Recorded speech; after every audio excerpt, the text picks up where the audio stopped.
दर्शक बंधु आज आम कर्ण अर्जुन मध्य श्रेष्ठ किए थे ता विषय किसी तथ्य जान। दर्शक बंधु आम महाभारत युद्ध में केते रथी महारथी महापराक्रमी वीरों पराक्रम को देखी हेले आम समस्त मन में गोटे प्रश्न उंकी मारे कि अर्जुन एवं कर्ण मध्य श्रेष्ठ किए थे। बंधुगण कर्ण एवं अर्जुन दीज महान योद्धा थे, कई काहाठू कौन गुण में कम नथिले।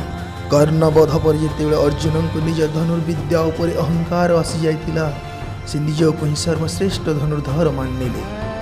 सेतेबेले से भगवान को कहले, हे माधव, जो कर्ण को निज धनुर्विद्या उपर एते गर्व थिला एवं जी सब बेले मो सहित तुलनीय हबार दुस्साहस करुला, मो से कर्ण को बद्ध करदेली एवं तार समस्त गर्व अहंकार अभिमान को नष्ट करदेली। हे मधुसूदन, तुम्हें जो कर्ण को सब व्यर्थारे प्रशंसा करुथिल, मुताको पूर्वर बार बार बहु बार पराजित करिछि। भगवान श्रीकृष्ण अर्जुन को कहले, हे महावीर, कर्ण तुमठू सब बेले पराजित होइथिले, किंतु यार अर्थ ये कदापि नुह कि महावीर कर्ण श्रेष्ठ योद्धा नथिले। भगवान को उत्तर देक अर्जुन कहले, हे माधव, ता अर्थ या हेला मु जड़े श्रेष्ठ योद्धा नुहे, मु जड़े सर्वश्रेष्ठ धनुर्धर नुहे। हे माधव, मु जानी पारुनी कि आपण सब बेले कर्णर सपेक्ष ही रोचंती। युद्ध समय मु जेतेबेले कर्ण रथ उपर बाण मारुथिली, मो बाण प्रहार कर्णर रथ 10 हाथ पछको घुंची जाउथिला, किंतु माधव कर्ण जेतेबेले मो उपर बाण छाड़ुथिला, मो रथ मात्र 2 हाथ पछको घुंचुथिला।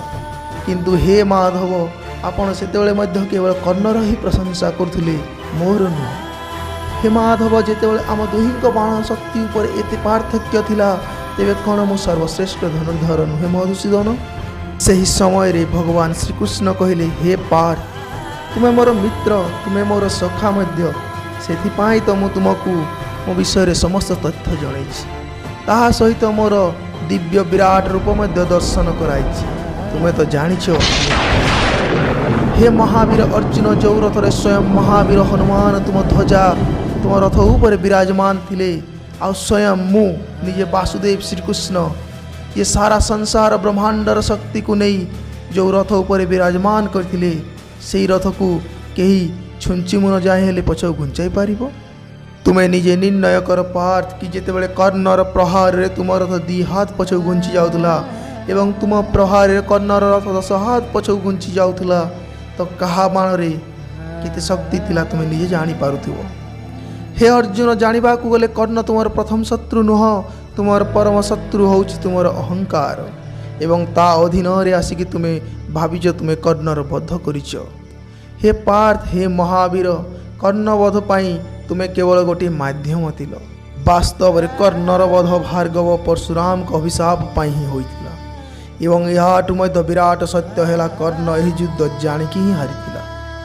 कर्ण सेनापति हेबा समय मु जेतेबेले स्वयं कौरव शिविर को जाइथिली एवं कर्ण को धर्म सपक्ष युद्ध करिया पई कहिथिली, सेही समय कर्ण कहिथिले से जानिछंती से अधर्मर सहित अछंती एवं दुर्योधनर साहाय्य करछंती एवं निजर मित्र धर्म हेउछि तांकर प्रथम एवं श्रेष्ठ धर्म। से प्राण त्याग करदेवे हेले निज मित्र दुर्योधन को धोखा दे पारिबे नाही। कर्ण अधर्मर साथ देई निज जीवन दे कि धर्मर मध्य जय कराइले। वास्तव में कर्ण जड़े महान आत्मा थिले, धर्मर जय पाई निजर प्राण मध्य विसर्ग कले। भगवान को पाखरु ये सब शुणी अर्जुन को अभिमान चूर चूर हो गला एवं से निजर सर्वस्व त्याग करी प्रभु चरण तले नतमस्तक हो गले एवं क्षमा प्रार्थना कले। यह थिला महाभारतर कर्ण एवं अर्जुन मध्य श्रेष्ठतार गोटे अंश। यदि आपको वीडियोटी भल लगिला चैनल को सब्सक्राइब करंतु एवं लाइक करंतु। नमस्कार।